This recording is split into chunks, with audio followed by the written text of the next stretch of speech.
Hmm? Francis M. Ang nga ka, mainit. Ang mga alila sa Dubai. Ito yung mga manager nyo. Ayan o, may hawak pang tindahan yun eh oh. Yung nagpapapush brush sa inyo eh oh. Push brush at saka squeegee oh. Ayun oh, senso oh. Yan yung pinagdidepositohan nyo ng pera. Angas-angas pa pag magdideposito kayo. Ito pa isa, ito pa isa, ito pa isa oh. Ito na yan, yung may hawak na brush na yan, manyak yan oh. Yan.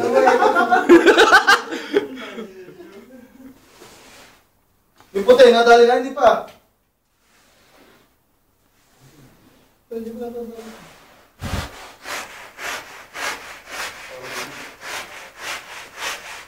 Ikaw! Oh! Ang ginagawa mo dito ka, ako naman dyan. Imposibleng... Oo. Ikaw, oh. Oh, ayan naman yung bagong manager. Training yan, training. Pinawisa ka kagad, hayop ka, doon ka. Pumunta ka doon! Gusto ko na bumalik sa Pinas! Ayan ang training mo. Loko ka, AM ka. Akala ko schooling lang. May actual din pala.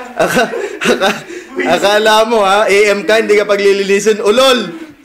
AM din kami. Bakit? Nay, tay.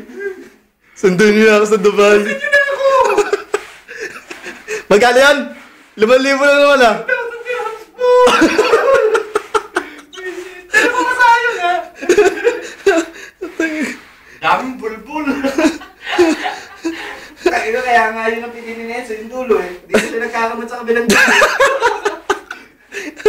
Tumenso puta, dito yung pinagkamutan ko. Ayun ah. Ayan. Ayan na, binuhusan na.